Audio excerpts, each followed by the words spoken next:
We got shirts on sale. Express your love for the evolutions and the new channel rebrand with an evolution t-shirt and hoodie. On sale now. Also, if you like anime, go check out our anime channel MysticSage for awesome anime content. And be sure to follow me on social media so you can stay caught up with the channels and me. Links will be in the description below.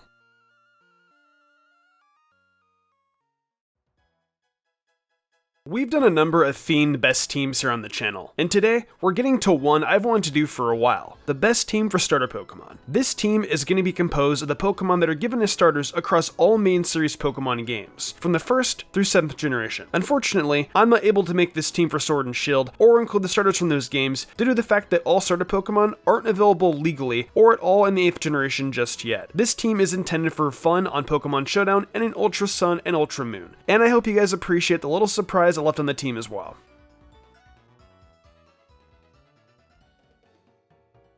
So to start off teams built for pre-Sword and Shield, I always like to include my Mega Pokemon, and this is no different. I had quite a few options, but one of course stood above the rest. While Mega Venusaur is a great attacker with nice bulk, and Mega Charizard offers two different variations to work with, I didn't want to go with either of them or Mega Blastoise. That left me with the 3 Megas from the 3rd generation, and I immediately counted out Swampert since I'm not planning to make a rain team here. That meant I had to choose between Mega Sceptile and Mega Blaziken. And of course, I had to go with the broken monster that is Mega Blaziken. It is just way too good and offers such sweep potential that it needed to be featured. Mega Blaziken is one of the most broken Pokemon in the game for a reason, and that was why I really couldn't pass up including it on this best team. Its speed is only base 100, but it can get up almost obnoxiously too high thanks to Speed Boost. If Speed Boost is allowed to activate across 2 turns, then Blaziken essentially becomes unbeatable with nothing being able to hit it, before it inevitably ends up taking them out. If its speed wasn't something people would need to greatly worry about, then this gargantuan attack stat would be the biggest problem for any opponent. Mega Blaziken has a base 160 attack stat, and that definitely puts it up there in the upper echelon of physical attackers in the games. It's probably a pretty obvious idea that the two stats we're going to be focusing on are speed and attack, and with 252 EVs, we can go ahead and make them both good to go. I gave Blaziken the Adamant nature since its speed will constantly go up with Speed Boost, so its speed is going to be at 299, but that attack is going up to 460. There really isn't much that can survive hits from this Blaziken already, but don't worry, because I'm equipping it with a nice moveset that'll make it hit even harder. Blaziken will essentially be a glass cannon, but with the attack stat it has and this incredible speed, it's all good. Mega Blaziken's moveset is Hone Claws, High Jump Kick, Blaze Kick, and Stone Edge. Hone Claws is going to be a big part of making Mega Blaziken unstoppable, as just one usage of it will bring its attack stat up to 690 and increase its accuracy for a stage, all but guaranteeing it won't miss any of its moves. As I said earlier, Blaziken doesn't have great defenses, but it should be able to take one hit, allowing it to set up a Hone Claws, depending on the very first Pokemon it finds itself out there against. With the boost to accuracy given thanks to the usage of Hone Claws, High Jump Kick becomes a lot more viable. High Jump Kick has base 130 power that gets boosted further to 195 thanks to Stab, and it has a 90% accuracy problem that can really ruin things for Blaziken, since you'll lose 50% of its max HP if you miss. With a little of a boost to accuracy, High Jump Kick becomes a move that more than likely won't miss no matter what happens, and you'll find yourself with a move that could hit quite a few Pokemon pretty hard, to the point of probably one-hitting them. It'll be a great move to pull out against ground types that could deal super effective damage against Blaziken. Blaze Kick is another stab boosted move that ends up with 127 base power, and gets its less than 100% accuracy issue fixed by a single usage of Hone Claws. Blaze Kick also carries a 10% chance to burn and a high critical hit ratio that could definitely pay off pretty quickly, and result in some crits that make up using this in place of a stronger fire type move like Flare Blitz. Speaking of moves that are held up by a Hone Claws, the final move on this Pokemon is Stone Edge, and that has got an unfortunate 80% accuracy. Thanks to Hone Claws,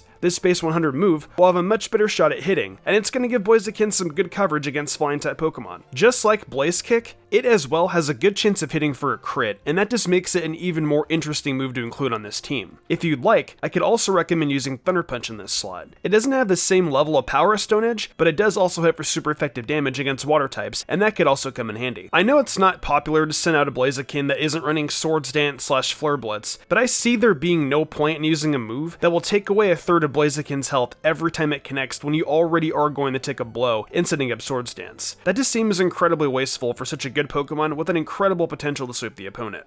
Following up on Blaziken is the water starter from Generation 2, the big jaw Pokemon Feraligatr. I wanted to include Feraligatr here because of its great ability Sheer Force. The ability Sheer Force allows for Feraligatr to receive a 1.3 times boost to the power of its moves, as long as those moves have secondary effects. I of course decided that the best thing to pair of Sheer Force would be a Life Orb, which adds an extra 1.3 times power to moves, but takes away a tenth of HP with every successful hit. Feraligatr will be a great disruption to the opponent's plans in a battle with its hard-hitting moves for sure. I gave it 252 EVs in attack and HP, as well while making it adamant, which will put its HP at 374 and attack at 339. Having some bulk is important for Feraligatr, since it'll be losing 10% of its health after every attack, in case you were wondering why I decided to invest in HP instead of speed. Or, if you want to run speed, the choice is yours. Feraligatr's moveset is a rather simple one, starting with Liquidation, followed by Ice Punch and Crunch, and closed up by Earthquake. Liquidation is easily the strongest move Feraligatr has, seeing its base power raise from 85 to 127 thanks to Stab, and then again from 127 to 165 from the Life Orb, and then once more from 165 to 215 thanks to Sheer Force. That's a seriously strong move to just have on a Pokemon like Feraligatr, and even though it loses the 20% chance to lower the opponent's defense because of Sheer Force, it almost doesn't matter thanks to how strong the move ends up being anyway. Next up on this set is Ice Punch, which is another move that is affected by Sheer Force. It's here for coverage against grass types, and its base power goes from 75 to 126 from the two boosts we have with the ability and the Life Orb. It's well worth it to have this for those grass types, but also it's a great option if you're put up against a dragon type Pokemon if you're in the midst of going on a bit of a run with Feraligatr against the opposing team. Following up Ice Punch is Crunch, which is another move chosen thanks to the compatibility of Sheer Force. Crunch has its base power sent up from 80 to 135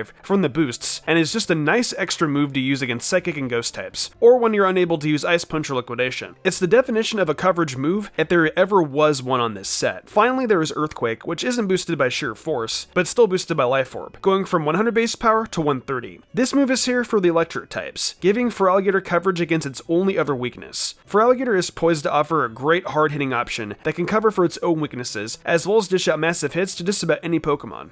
We're stepping into Unova for the next Pokemon on this list, the Regal Banana that is Serperior. It's hard for me to deny that it's indeed a competitive option with that Contrary ability, and that's what really earned its spot on the team. Contrary will essentially swap the outcome of stat raising and lowering events. For example, if a Pokemon switches in and has Intimidate, it won't lower Serperior's attack, but instead raise it a stage. However, if Serperior happens to use Calm Mind, its special defense and attack will go down a stage instead of raising. This could end up being just a little risky, because someone could end up using Swagger or Flatter, and it would lower stats along with causing confusion. But those factors were not enough to scare me away from using this ability instead of Overgrow. So the EVs I've given Serperior are 252 EVs into its special attack and speed. It is obviously important for it to be fast, so I also gave it the Timid Nature, bringing the speed to 357 and its special attack to 249. Since we have Contrary, and obviously I have plans to put it to use, I didn't feel the need to make it modest, so don't worry about that. The only thing really working against Serperior's stats is at low HP, ending up below 300 at 291. I gave it the leftovers so that at the end of each turn, it'll get back a 16th of its max HP, though as you'll see in a moment, I've also given it a move to help with that. Leaf Storm, Giga Drain, Glare, and Substitute are what compromise the moveset I have given Serperior this time around. Leaf Storm is by far the biggest move on this set, taking full usage of Contrary. Its base power is already a tremendous 130, but it goes up more of Stab to 195, and thanks to Contrary, using this move will not lower your special attack by 2 stages, but instead boost it. That's right, one usage of this and Serperior goes from a modest 249 special attack to 498. Now that it's got such a high special attack stat, it's to be expected that using a move with a boosted base power of 195 will probably be able to take out mostly anything it's used on. Following up on Leaf Storm is Giga Drain, which is stat boosted to 112 base power and returns to Serperior 50% of the damage dealt, so the leftovers isn't the only thing making sure it gets health back. You're almost guaranteed to get a lot of health back, considering you'll probably be using it only after a Leaf Storm has been used, and you'll probably need to use it if a Pokemon survives the initial Leaf Storm prior to the boost. Substitute is next, and Giga Drain will be great to use to get health back from using this too. Setting up Substitute to start off the battle can work just as well as immediately using Leaf Storm, so this is also an option if you'd like. Finally, there is Glare, and it just simply paralyzes the target so that you can do anything you have to while ensuring you're outspeeding them. These last two moves are obviously not as important as the first two, but there is still some usefulness with them that I'll let you guys figure out how you'd like to use in battle. We've got the Pokemon of the Year next, the incomparable Greninja from Kalos. Greninja has got a great move pool, a set of good abilities, and is probably the most interesting starter Pokemon to build, which would explain why it was voted the Pokemon of the Year. It's actually pretty interesting how many different types of sets you could use successfully with Greninja, and I've got one that's pretty cool to share for this team. I like to build a Greninja that take advantage of its higher special attack, though its attack stat can be worked with as well. Greninja's hidden ability is Protean, and with it, we're able to get stab on every move we use, as well as give us defensive options. For example, if Greninja is out in battle against an electric type, it can use Dark Pulse to become purely a dark type and lose that weakness it had as a dark/water dual type. Greninja's stats definitely favor the special attack and speed, and thanks to that, we're not really going to need to worry about its defenses. We're wanting Greninja to outspeed and slam hard with a great combination of things, from its ability to its item to its moveset. When it comes to EVs, we're going to be boosting that speed and special attack even further from 242 and 308 to 305 and 343 respectively. We'll boost the speed stat more with Intimidator to give us a really good 377, one that will outspeed many others. The item I've given Greninja is the Expert Belt, which provides a 1.2 times boost to all super effective moves that it connects with. I have built a moveset that hits for super effective damage against all but 6 of the typings in the game. I think this gives Greninja great usage in most battles. Greninja's moveset of coverage is Scald, Dark Pulse, Ice Beam, and Hidden Power Fighting. Scald will turn Greninja purely into a water type and has 80 base power along with a great chance to burn the opponent at 30%. I debated between taking the extra power of Surf or this opportunity to burn with Scald, and naturally, Scald won out due to how important status conditions are in a battle. If Greninja is facing off with a Rhyperior for instance, Scald's base power is going to end up being 144, which of course Rhyperior will never survive. As a matter of fact, Scald is going to be super effective against rock, ground, and fire types, giving that Expert Belt 3 chances to come in handy with just one move being used. The next move we've got is Dark Pulse, because how could we possibly skip out on yet another base 80 move that will give us a 20% chance to flinch the opponent? I don't need to rave on and on again about how great it is to have a flinch on your opponent in a battle, so I'll just quickly point out that when in a battle against a Psychic or Ghost type, its base power is going to shoot up to 144. The next move is Ice Beam, which isn't going to help you out that much defensively since the Ice type only resists itself. However, it's more so here to give you some nice coverage against 3 additional types: Grass, Dragon, and Flying. If you're against the Dragonite, Ice Beam's base power will shoot up to 162, and without a doubt, absolutely destroy that pseudo. Ice Beam also has a 10% chance to freeze your opponent, which will definitely put a damper on things for them. Just make sure that if you do freeze a Pokemon, you don't use Scald on them. All you'll do is defrost them if you aren't able to knock them out. Finally, we have Hidden Power Fighting, and it's going to give us 3 more types we're super effective against that haven't been accounted for already: Ice, Steel, and Normal. Hidden Power isn't the strongest move ever at 60 base power, but against an Aurorus, its base power is 108, and that's pretty respectable. With these 4 moves mixing with the Protein ability, you've got the opportunity to hit 11 of the 18 types for super effective damage, taking advantage of the Expert Belt to the fullest. Greninja obviously can't handle every single Pokemon, but then again, no starter can.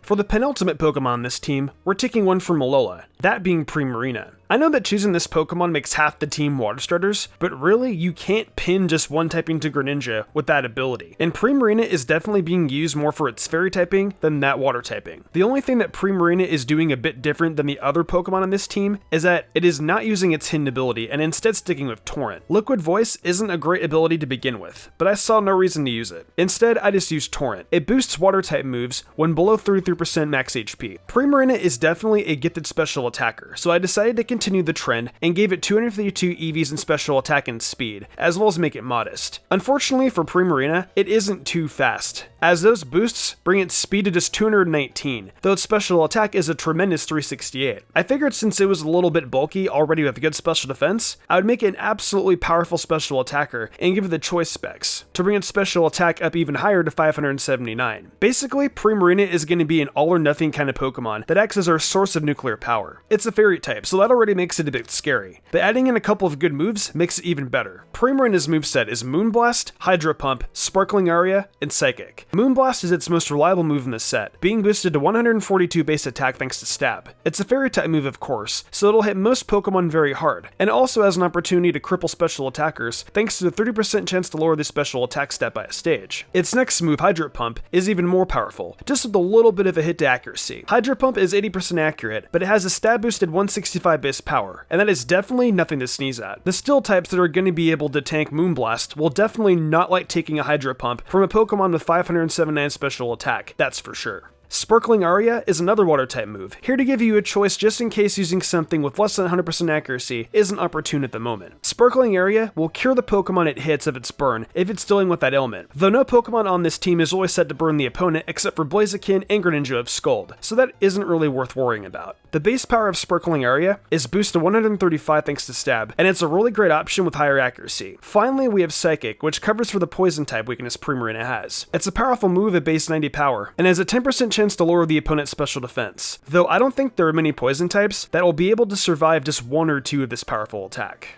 Finally, we reached the final Pokemon on this list, and I thought a lot about what I'd want to include here. We've gotten to this point with a starter from all available generations, except for the 1st and 4th, and I've gotta say, there isn't really any room for the 4th gen starters here. You guys know I'm already not a big fan of Torterra, and Infernape isn't really needed when we've got Blaziken already. There's always Empoleon, but unfortunately, we're already rocking out with 3 water starters on the team, and don't need a 4th. That will obviously knock Blastoise out of consideration, and quite frankly, I don't think it's worth using Charizard if it isn't one of the Mega Evolutions. That leaves Venusaur, but I've already got enough special attackers on this team, and I don't really want to turn it into a physical attacker. I think that means we've got nothing left, and I may need to go back to the generations we've already taken from. Oh well, I suppose that is... no. Wait a second. I know what we can do. Let's go Pikachu! Hey, this counts. Technically in Pokemon Yellow, your starter Pokemon is Pikachu, and that means I can include it here. Throw an Eviolite on Pikachu and give it 252 EVs in HP and special defense, along with a Calm Nature. Those boosts will make it have 274 HP and 218 special defense, and with the Eviolite, its defense will go up to 175, and its special defense will head on up to 327, making it a specially defensive wall. I'm gonna keep static on there too, so if a Pokemon does try to come at it physically, it'll end up having a 30% chance of being paralyzed. Pikachu's moveset is going to be that of a classic specially defensive wall, with a little bit of a twist. It's got Toxic, Wish, Protect, and Seismic Toss, and Toxic opens up things for the sake of stalling. You get off a Toxic, and a Pokemon will slowly lose HP over turns. The next is Wish, and at the end of the turn, after his first use, Pikachu will regain 50% of its HP. It's useful if you want to heal any other Pokemon on your team too. The next move is Protect, which will of course keep Pikachu from taking any damage for a turn. And finally, we have got Seismic Toss. Depending on the type of game mode you're playing, Pikachu will either be at level 50 or level 100. So depending on which, the amount of damage the moves does will be different. If at level 100, Pikachu will do 100 damage to the opponent with a single Seismic Toss. And that can be a pretty big chunk of health for an opponent to lose in a battle with just a Pikachu. I know this one might seem really weird to you guys, especially on a best team, but I honestly wanted to have a nice surprise for this team and include Pikachu. I would have done Raichu, but since you can't evolve your Pikachu in Let's Go or Pokemon Yellow, I decided to be fair to the rules and keep it as is. You don't have to use the Pikachu I explained. It could easily just be used for Wish, or you could abandon Seismic Toss and throw on Volt Switch to make it escape battle quickly after using Toxic. Pikachu is a beloved Pokemon, and I just saw it as fun to include it on this team as a decent special wall that could possibly work as a Toxic stall Pokemon. If you're not a fan of it being on the team, I'd like to hear in the comments down below what you think the final Pokemon on this team could be. Well, that's gonna do it for the best team for starter Pokemon. I had fun putting this one together a lot and revisiting the great starters of games past. I wish I could have included Sword and Shield in this, and I believe that at some point, all starters should be available in 8th gen games. So a remaster of this best team could be in the works down the line to include the 8th gen starters and those mechanics. I want to know from you guys what you think though. Let me know in the comments below if you guys enjoyed this best team. Tell me how it worked for you, and anything you'd have done different with some of these starters. If you enjoyed the video, why not leave a like and subscribe to my channel with notifications on, that way you never miss an upload. If you want to support me further, consider following my Twitch where I stream a lot of Pokemon content and all kinds of other Nintendo content like Zelda, Fire Emblem, and much more. Also, I've been reviewing every episode of My Hero Academia Season 4 over on MysticSage, so head over there if you're into that too. I would love that a lot. Want to support me further in game called Perks? Check out my Patreon. Daniel Leone, Lady Crimson, Memory Martin, The Lazy Leo, Matthew Young, Awesome Lego, Jarrett Weiss Austin, Sodden Grider, Nigma97, and Kermit117 did, and I wanted to thank them personally for going above and beyond. It means the world to me. I think I'm gonna wrap this up though. I'm Mr. Gumbrand, and I will see you in the future for more awesome Pokemon content.